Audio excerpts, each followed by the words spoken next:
আল্লাহকে নিয়ে বাজে মন্তব্য করলে ঈমান থাকবে?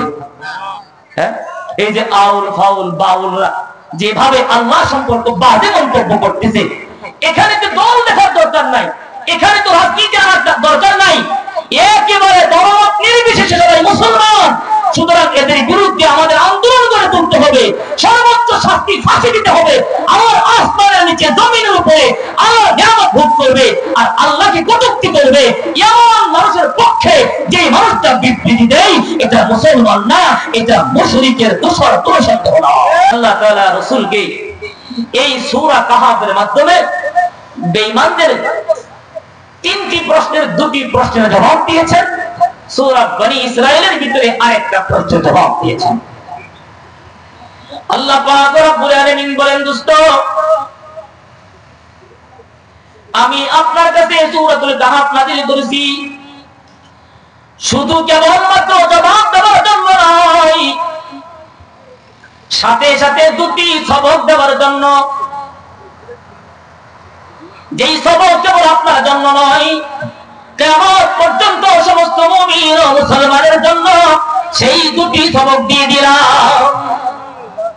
দোস্ত, বেঈমানরা যখন প্রশ্ন করেছিল, আপনি বলেছিলেন আগামীকাল জবাব দিব, কিন্তু আপনি তো ইনশাআল্লাহ বলেন নাই। ওয়ালা তাকুলান্না লিশাইইন ইন্নী ফাইলুন যালিকা গাদা ইল্লা আইয়াশা আল্লাহ ওয়াযকুর রাব্বাকা ইযা নাসিত। ইয়া রাসূলুল্লাহ, আমি বেঈমানদের জবাব দিয়ে দিলাম, সাথে সাথে আরো দুটি সবক দিয়ে দিলাম। আপনি তো ইনশাআল্লাহ বলেন নাই। আপনি যদি বলতেন ইনশাআল্লাহ আগামীকালকে জবাব দিব, তাহলে আমি আল্লাহ 14 দিন লেট করতাম না। আমি আল্লাহ আগামীকালকে আসার আগেই আপনার কাছে জবাব নাযিল করে দিতাম। ইয়া রাসূলুল্লাহ, আপনি যেহেতু ইনশাআল্লাহ বলেন নাই, এই জন্য আমি একটা সবক দিয়ে দিলাম। ও দুনিয়ার মানুষ, যদি ভবিষ্যতে কোনো কাজ করতে চাও, কোনো বক্তব্য দিতে চাও, অবশ্যই ইনশাআল্লাহ বলবা। যদি নগদ বলতে ভুলে যাও, যখন স্মরণ হবে তখন ইনশাআল্লাহ বলবা। যদি ইনশাআল্লাহ বলো, আল্লাহ পাক রব্বুল আলামিন সেই কথার ভিতরে, সেই কাজের ভিতরে বরকত নাযিল করে দেয়। কি সবক দিলেন? ইনশাআল্লাহ ছাড়া কথা বলা যাবে না। ভবিষ্যৎ কোন কথা, ভবিষ্যতের কোন কাজ, প্ল্যান আছে, পরিকল্পনা আছে, সবসময় কি বলবো? ইনশাআল্লাহ। ইনশাআল্লাহ মানে কি? আল্লাহ যদি তৌফিক দেয়, তাহলে তার মানে আমি দুর্বল, আল্লাহ যদি করায় আমি করতে পারবো, ঠিক না? অতীতের যে বিষয়গুলি হয়ে গেছে সেগুলির জন্য আল্লাহ শুকর আদায় করা, আলহামদুলিল্লাহ, মাশাআল্লাহ। হ্যাঁ, আমাদের অনেক নেতৃস্থানীয় মানুষ আছেন যারা বিভিন্ন পয়েন্টে কথা বলেন, তারাও মাঝে মাঝে মানুষের সামনে বক্তব্য দিতে গিয়া ইনশাআল্লাহ আর মাশাআল্লাহ এটার পার্থক্য করতে পারে না। যেমন অনেকে বলে ইনশাআল্লাহ ওই রাস্তাটা করছি, ইনশাআল্লাহ ওই কামপাট করছি, ইনশাআল্লাহ অমুক করছি তমুক করছি, বলে কি বলে না? অতীতে যা করেছি সেজন্য ইনশাআল্লাহ নয়, ভবিষ্যতে যা করবো সেগুলির জন্য ইনশাআল্লাহ করবো তো ইনশাআল্লাহ। তাহলে আল্লাহ তাআলা জবাবও দিলেন, আবার কি করলেন? সবকও দিয়ে দিলেন। আমরা ইনশাআল্লাহ ব্যতীত কোনো কথাও বলবো না, কোনো কাজ করার পরিকল্পনাও নেব না ইনশাআল্লাহ। আল্লাহ পাক রব্বুল আলামিন নবীজি সাল্লাল্লাহু আলাইহি সাল্লামকে বলেন, দোস্ত আমি 14 দিন পর্যন্ত বিলম্ব করলাম, বেঈমানরা খুশি হয়ে গেছে, বেঈমানরা খুশিতে লাফাইতেছে, আপনি মনে কষ্ট পাইছেন। ইয়া রাসূলুল্লাহ, বেঈমানদের খুশি করার জন্য, আপনাকে দুঃখ দেওয়ার জন্য আমি 14 দিন লেট করি নাই। ইয়া রাসূলুল্লাহ, বেঈমানদের প্রথম প্রশ্ন ছিল রূহ সম্পর্কে, রূহ কি দিয়ে বানানো? ইয়া রাসূলুল্লাহ, আপনি বেঈমানদেরকে জানিয়ে দিন, ওয়ায়াসআলুনাকা আনির রূহ ওয়ায়াসআলুনাকা আনির রূহ কুলির রূহু মিন আমরি রাব্বি। ইয়া রাসূলুল্লাহ, বেঈমানরা আপনাকে রূহ সম্পর্কে জিজ্ঞাসা করে, আপনি জবাব দিন, ও বেঈমানেরা, ও দুনিয়ার মানুষ, রূহ এটা একমাত্র আমার আল্লাহর একটা হুকুম, আমার আল্লাহ পাকের নির্দেশ। সুতরাং কোন ব্যক্তি রূহকে কব্জা করতে পারবে না। আল্লাহ পাক রব্বুল আলামিন যতদিন পর্যন্ত চাই একটা মানুষকে জিন্দা রাখে, আল্লাহ পাক যখন অর্ডার হয়ে যায়, দুনিয়ার কোন প্রযুক্তি, কোন বিজ্ঞান দিয়া একটা মানুষকে 1 সেকেন্ডের জন্য ধরে রাখতে পারবে না। রূহ সম্পর্কে জবাব, বেঈমানরাই জবাব শুনে না গায়েব হয়ে গেছে। সঠিক তথ্য লিখে দিয়েছে। আর একটা প্রশ্ন ছিল, পূর্ব পশ্চিম কোন সেই বাদশাহ সফর করছে, কোন সূরাতুল কাহফের 83 নম্বর আয়াত থেকে 110 নম্বর আয়াত পর্যন্ত বিস্তারিত আলোচনা। সব তো বলা সম্ভব না, শুধু প্রশ্নের জবাব করে দিই। وَيَسْأَلُونَكَ عَنْ ذِي الْقَرْنَيْنِ قُلْ سَأَتْلُو عَلَيْكُمْ مِنْهُ ذِكْرًا। বেঈমানরা যুলকারনাইন সম্পর্কে আপনার কাছে জানতে চেয়েছিল, যেই বাদশা দুনিয়ার পূর্ব পশ্চিম সফর করেছিল। ইয়া রাসূলুল্লাহ, আপনি বেঈমানদেরকে জানিয়ে দিন, ও মক্কার বেঈমানেরা, আমি দুনিয়ার কোন স্কুল কলেজ ভার্সিটিতে লেখাপড়া করি নাই, আমার কোন মানুষ শিক্ষক নাই, আমার শিক্ষক আল্লাহ, আমার কাছে নাযিল করেন কিতাবুল্লাহ। ও বেঈমানেরা, আমার আল্লাহ জানিয়ে দিয়েছেন, পৃথিবীর পূর্ব থেকে পশ্চিম পর্যন্ত যেই মানুষটা সফর করছে, সেই মানুষটা একজন মুসলমান বাদশা। সেই বাদশার নাম হলো যুলকারনাইন বাদশা। বেঈমানরা তো একবারে কায়েদ। হ্যাঁ, আমরা তো কিছু কিছু মানুষ মনে করি হুজুররা ইমামতি করে নামাজ পড়ায়, কোরআন হাদিস পড়ে, তারা কে সমাজনীতি বোঝে, তারা কে নীতি কিছু বোঝে, দেন দরবার কি তারা বোঝে। আল্লাহ তাদেরকে হেদায়েত দান করুন, বলেন আমিন। আলেম উলামারা বুঝে মানে কি? আপনাদের বুঝ গিয়ে শেষ হয় সুপ্রিম কোর্ট পর্যন্ত, আলেমদের বুঝ শুরু হয় সিদরাতুল মুনতাহা থেকে। বিশ্বাস হয় না? এই সম্পর্কে বলতে গেলে অনেক সময় লাগে। 3 নম্বর প্রশ্ন ছিল, ওই যুবক কারা যারা গুহায় বসবাস করেছিল? ওই গুহার ভিতরে এক ঘুমে কয়শো বছর ঘুমাইছিল? কয়শো বছর? 309 বছর। কয় বছর বলেন না সুবহানাল্লাহ। আপনাদের কাছে এটা আশ্চর্যজনক নয়? আপনারা 400 বছর ঘুমায় পরে আইছেন নাকি আজকে মাহফিলে? 400 বছর ঘুমাইছেন? বেঈমানরা প্রশ্ন করেছিল, ওই যুবক যারা আল্লাহর গোলামি করার জন্য গুহায় আশ্রয় নিয়েছিল। আল্লাহ পাক রব্বুল আলামিন রাসূলের কাছে সেই প্রশ্নের জবাব দিয়েছেন। সূরাতুল কাহফের 13 নম্বর আয়াত থেকে 82 নম্বর আয়াত পর্যন্ত এই বিস্তারিত আলোচনা করা হচ্ছে। মাত্র 2-3টা আয়াতের তরজমা আমি আপনাদের সামনে পেশ করব। রোম দেশে তখন একটা মুশরিক বাদশা ছিল। সেই বাদশার নাম ছিল বাদশা দাকিয়ানুস। মুশরিক ছিল, মুশরিক। মুশরিক তো বোঝেন, মূর্তি পূজারী। শুধু সে মুশরিক বাদশা ছিল তা না, ওই রাজ্যের ভিতরে, দেশের ভিতরে কোন মানুষ তাওহীদপন্থী, একত্ববাদ স্বীকার করে মুমিন, এমন কোন মানুষ সেই দেশে থাকতে পারত না। জোর করে বাধ্যতামূলক সেই দেশে মানুষকে মূর্তি পূজাই করতে হতো। নাউযুবিল্লাহ। আইন ছিল, যদি কোনো ব্যক্তি মূর্তি পূজা না করে তাহলে তাকে পাথর মেরে হত্যা করা হবে। এই ভয়াবহ শাস্তির সামনে কেউ শিরকের বিরুদ্ধে ঈমানের পক্ষে স্লোগান তোলার সাহস করত না। ওই দেশে মানুষের চেয়ে সংখ্যায় বেশি ছিল মূর্তি। প্রত্যেকের মাথা পিছু মূর্তি ছিল ভাস্কর্যের নামে। আবার ফ্যামিলিগত মূর্তি ছিল, পারিবারিক মূর্তি ছিল, সামাজিক মূর্তি ছিল। 3 রাস্তার মাথার মূর্তি, 4 রাস্তার মাথায় মূর্তি, আবার রাষ্ট্রীয়ভাবে বিশাল মূর্তি পূজা হতো। আমাদের বছরে ঈদ কয়টা? 2 ঈদের পক্ষে কে কে হাত উঁচু করেন তো? 2 ঈদের পক্ষে আলহামদুলিল্লাহ। আমাদের দিকে অন্য কিছু নাই। ঈদ কয়টা? দুইটা। আর তাদের ওই মুশরিকদের বাৎসরিক ঈদ ছিল একটা। সেটা কোন ঈদ? রাষ্ট্রীয়ভাবে বিশাল পূজা মণ্ডপে মূর্তি সাজায়া ওই মূর্তির সামনে সবাই মিলে ঐক্যবদ্ধ হইয়া জোরপূর্বক চিন্তা করতে হতো, আর মূর্তির সামনে মূর্তির নামে পশু বলি দিত। বলে এমন এক রাষ্ট্রীয় ঈদের দিনে রাষ্ট্রের সবাই একবারে রাষ্ট্রপতি সহ সবাই মূর্তির সামনে মাথা নত।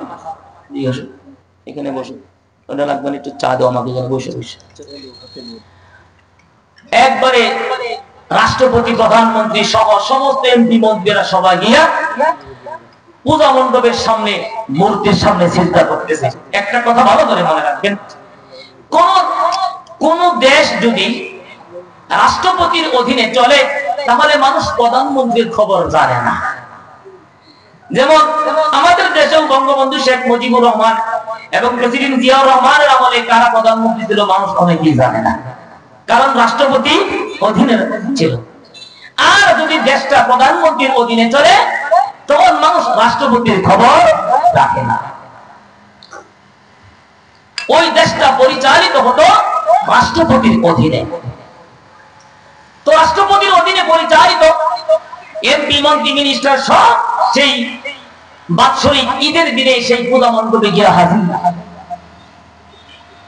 পূজা মণ্ডপের একটু দূরে একটা গাছ ছিল।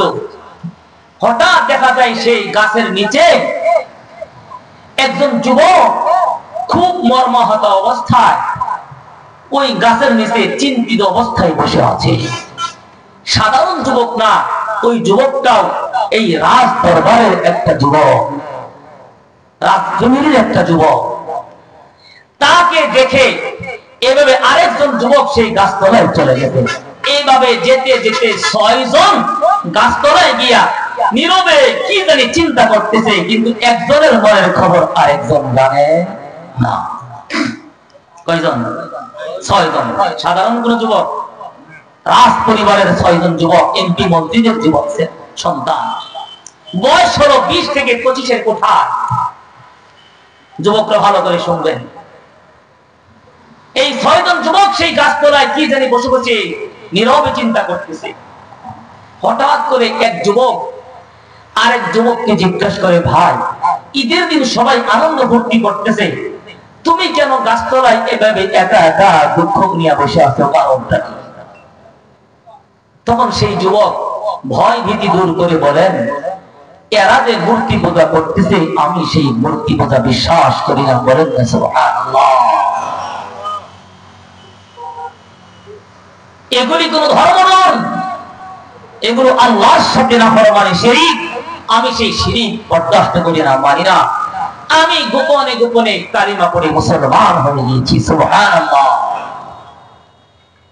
যখন এই যুবক বলছে, এই যুবক বলার সাথে সাথে আর যে 5 জন যুবক ছিল তারাও বলে, তোমার যে ধর্ম আমাদেরও একই ধর্ম, আমরাও তো এগুলি বিশ্বাস করি না। বলেন না সুবহানাল্লাহ। কোন দাওয়াত নাই, কোন নবী নাই, কোন রাসূল নাই তখন দুনিয়াতে। ঈসা নবী আসমানে জীবিত উঠে যাওয়ার পর এই ঘটনা। কিন্তু বিবেকের কারণ তারা বুঝতে পারছে হক কোনটা, হেদায়েত কোনটা। এই 6 যুবক এরকম গাছের নিচে বসে বসে নীরবে তারা একসাথে বসে পরামর্শ করতেছে। দৃশ্যটা মন্ত্রী মিনিস্টাররা দেখছে। দেখার পরে তাদেরকে জিজ্ঞাসা করছে, ঘটনা কি? সবাই ঈদে আনন্দ ভর্তি করে, তোমরা ঈদে আনন্দ ভর্তি করো না, মূর্তির সামনে মাথা নত করো না, কারণটা কি? 6 যুবক নির্ভয়ে উত্তর দিছে, আমরা এগুলো বিশ্বাস করি না। সুবহানাল্লাহ। অথচ তারা রাজ পরিবারের সন্তান। যখন এই সংবাদ মন্ত্রী মিনিস্টাররা পাইছে, সাথে সাথে বাদশার কানে গিয়া পৌঁছে দিয়েছে। বাদশার কানে যখন পড়ছে, বাদশা তখন 6 যুবককে ডাকছে রাজ দরবারে। দেখো, তোমরা রাজ পরিবারের সন্তান, তোমরা সোনার চামচ মুখে নিয়ে জন্ম নিয়েছো, তোমাদের টাকা পয়সার অভাব নাই, তোমাদের চাহিদা পূরণ করার কোনো সমস্যা নেই। দুনিয়ার সবাই আমাকে মানে, আমার সামনে মূর্তি পূজা করে, তোমরা কেন মূর্তি পূজা করো না? তোমরা ভিন্ন ধর্ম কেন গ্রহণ করছো? যদি সেই ধর্ম ত্যাগ না করো তাহলে আমি তোমাদেরকে পাথর মেরে হত্যা করব। চিন্তা করে দেখো, জীবন দিবা নাকি ধর্ম গ্রহণ করবা? সবাই দিলাম 3 দিন। কয়দিন? 3 দিন পর তাদেরকে গ্রেফতার করবে, হত্যা করে ফেলবে। যুবকরা আল্লাহ পাক রব্বুল আলামিনের কাছে দোয়া করলেন, আল্লাহ এই কঠিন পরিস্থিতিতে ঈমান বাঁচাবো, তোমার গোলামি করব। এই পরিস্থিতিতে এই মুশরিকের রাজ্যে, এই জালিমের রাষ্ট্রে আমরা তো আমার ঈমান আমল হেফাজত করতে পারবো না। আল্লাহ তুমি একটা রাস্তা খুলে দাও, যে রাস্তায় অবলম্বন করলে আমরা আমাদের ঈমান আমল হেফাজত করতে পারবো। সুবহানাল্লাহ। আল্লাহ পাক রব্বুল আলামিন নবীজি সাল্লাল্লাহু আলাইহি সাল্লামের কাছে এই যুবকদের ঘটনা কুরআনের মাধ্যমে জানিয়ে দিলেন। নাহনু নাকুসু আলাইকা নাবাহুম বিল হক ইন্নাহুম ফিতিয়া আমানু বিরাব্বিহিম ওয়া জিদনাহুম হুদা। রব্বুল আলামিন বলেন, দোস্ত বেঈমানরা আপনার কাছে গুহাবাসী যুবকদের ঘটনা জানতে চেয়েছে। আশ্চর্যজনক ঘটনা, আপনি তো জানতেন না। আমি আল্লাহ হুবহু ঘটনাটা আপনার কাছে নাযিল করে দিলাম। ইয়া রাসূলুল্লাহ, আমি যথাযথভাবে সত্যভাবে আপনার কাছে ঘটনার বিবরণ দিলাম। মানুষ ঘটনা বর্ণনা করলে কম বেশি করে। আল্লাহ পাক রব্বুল আলামিন বলেন, দোস্ত আমি আল্লাহ আসমান থেকে কুরআনের মাধ্যমে আপনার কাছে সেই ঘটনা বর্ণনা করে দিলাম। ইন্নাহুম ফিতিয়া, তারা ছিল কয়েকজন যুবক। আওয়াজ দিয়ে বলেন তো, তারা যুবক ছিল নাকি বৃদ্ধ ছিল? যুবক ভাইরা বলেন, যুবক ছিল না বৃদ্ধ ছিল? আল্লাহ পাক রব্বুল আলামিন বলেন, ইন্নাহুম ফিতিয়া, তারা ছিল কয়েকজন নওজোয়ান যুবক। ইন্নাহুম ফিতিয়া আমানু বিরাব্বিহিম ওয়া জিদনাহুম হুদা। আল্লাহ পাক রব্বুল আলামিন বলেন, যুবকরা শিরিক করতো না, মুশরিক হইতো না। ওই দেশের মানুষ বাদশার গোলামি করত, মূর্তি গোলামি করত। কিন্তু এই শয়তান যুবক গোপনে গোপনে আল্লাহকে বিশ্বাস করছে, আল্লাহর প্রতি ঈমান আনছে। আল্লাহ পাক রব্বুল আলামিন বলেন, এরা গোপনে কালিমা পড়ে মুসলমান হয়ে গেছে। এই জন্য আমি আল্লাহ তাদের ঈমানকে বৃদ্ধি করে দিলাম। ওয়াজিদনাহুম হুদা, তাদের হেদায়েত বাড়িয়ে দিলাম, ঈমান বাড়িয়ে দিলাম। যুবকরা ঈমানদার। বাচ্চা সংবাদ পেয়েছে। বাচ্চা সংবাদ পাওয়ার পর বাচ্চার রাত দরবারে ডাকা হইল।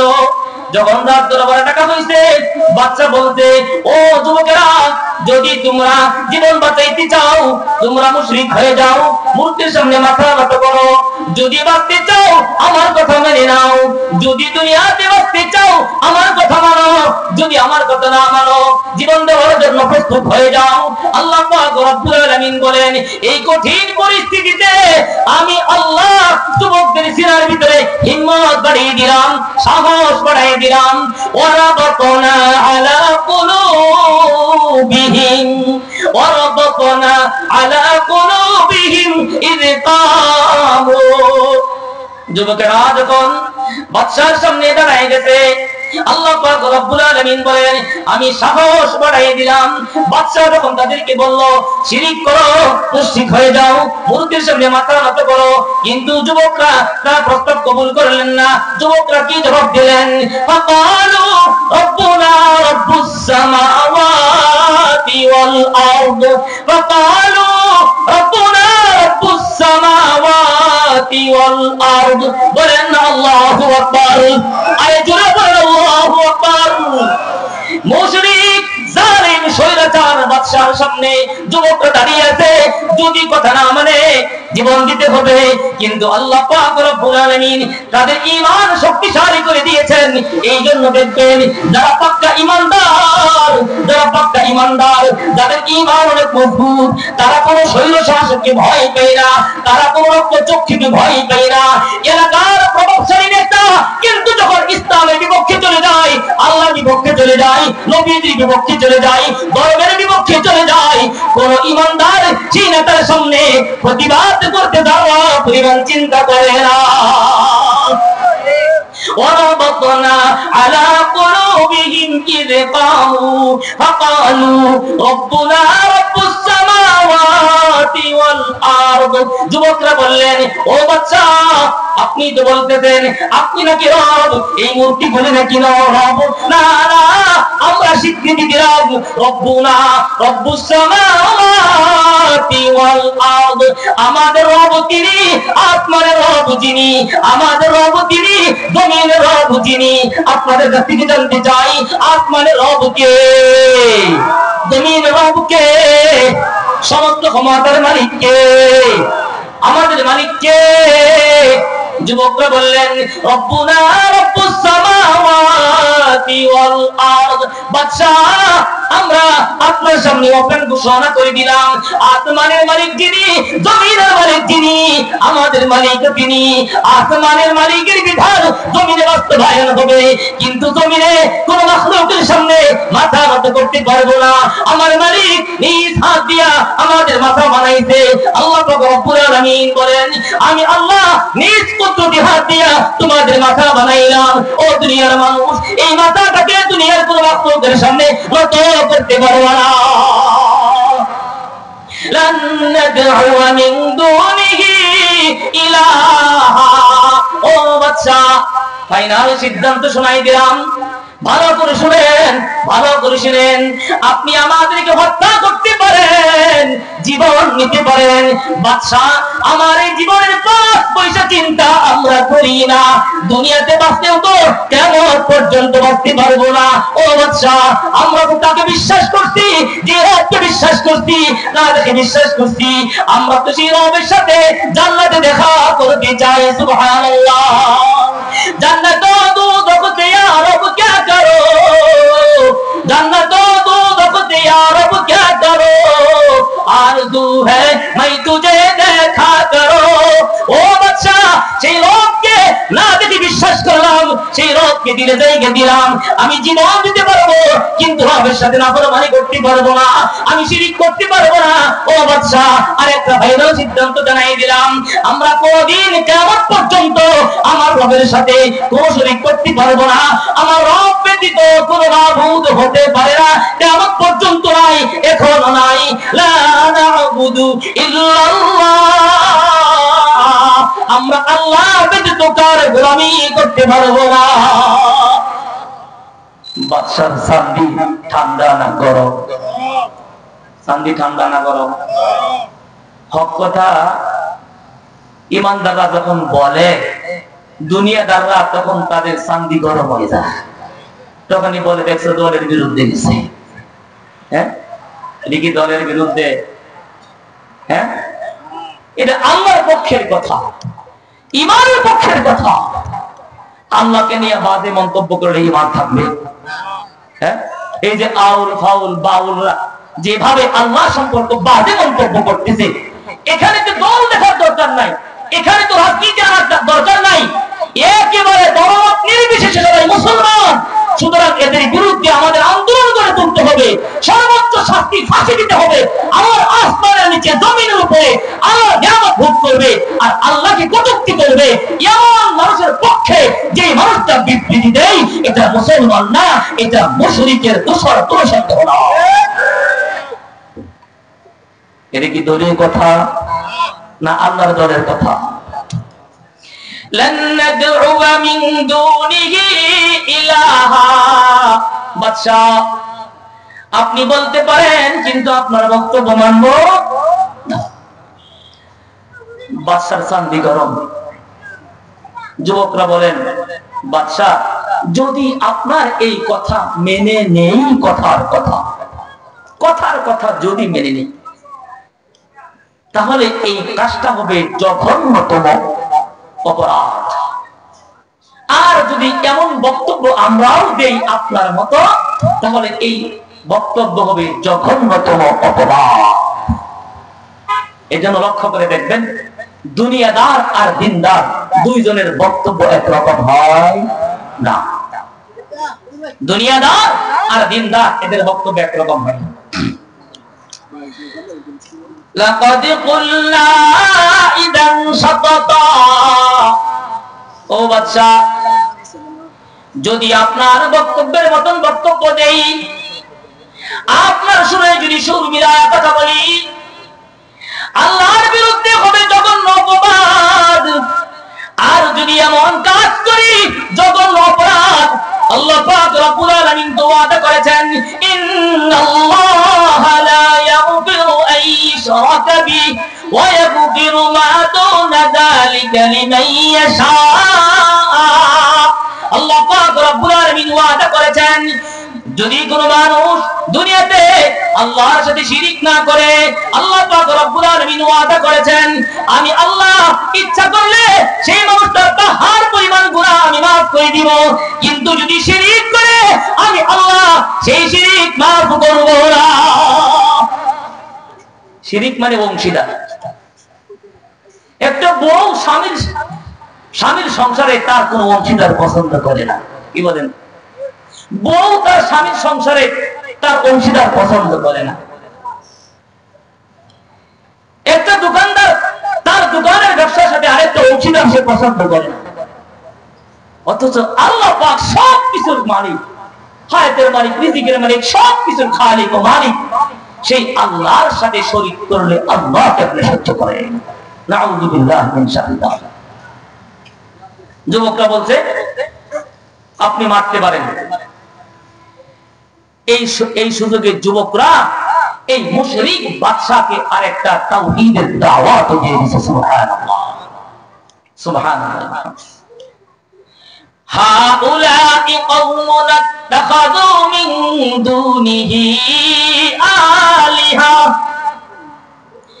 লাউলা ইয়াতুনা আলাইহিম বিসুলতানিন বাইয়িন ফামান আযলামু মিম্মান ইফতারা আলাল্লাহি কাযিবা।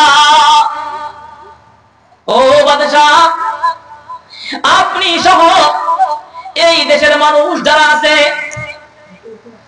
আল্লাহর সাথে শরীক করছে, এই যে শিরিক করতেছে, মূর্তি পূজা করতেছে, এই মূর্তি পূজার সপক্ষে একটা দলিল কিন্তু দিতে পারবে না।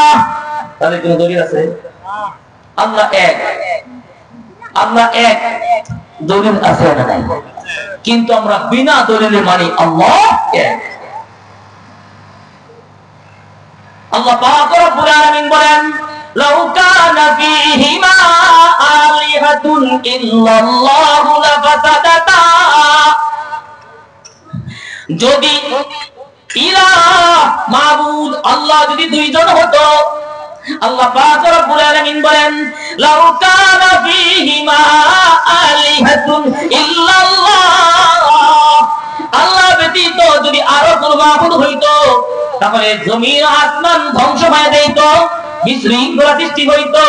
একজনে জমিনে আন্দোলন করত, হরতাল ডাকত, আরেকজন আসমান থেকে গজব নাযিল করত, জমিন ধ্বংস হইত, আসমান ধ্বংস হইত, কি হইত না? দেখেন না, রাজনৈতিক দল যত বাড়ে ফেতনা তত বাড়ে। একদল এক কর্মসূচি দেয় আর 10 দল এটার বিরুদ্ধে কর্মসূচি দেয়। তো আল্লাহর সাথে যদি আল্লাহ ছাড়া আরো কোন শরীক থাকতো, আসমান জমে ঠিক থাকতো, ধ্বংস হয়ে যেত। আল্লাহ তাআলা বলেন, যুবকরা বলেন, এই যে মূর্তি পূজা করতেছো, এগুলির সপক্ষে কোনো দলিল নেই। তবে আল্লাহর দেওয়া না করে আমদ ভোগ করার পরেও স্বীকার করতে পারতেছে। শুনে রাখেন, আল্লাহটা খাওয়ার পরে, আল্লাহটা ভোগ করার পরেও যেই ব্যক্তি আল্লাহকে স্বীকৃতি দেয় না, আল্লাহর একত্ববাদকে বিশ্বাস করে না, তার চেয়ে বড় জালিম, তার চেয়ে বড় পাপিষ্ঠ জমিনে আর একজন হতে পারে না। তার মানে আপনি সবচেয়ে নিকৃষ্টতম জালিম। চিন্তা করছেন? চিন্তা করছেন যে লোকটার পাওয়ার কি? মুহূর্তেই মানুষকে দুনিয়া থেকে বিদায় করে দেয়। কিন্তু ঈমানের কি পাওয়ার, ঈমানের কি শক্তি! সেই বাদশার সামনে দাঁড়ায় বলতেছে, তুমি জালিম।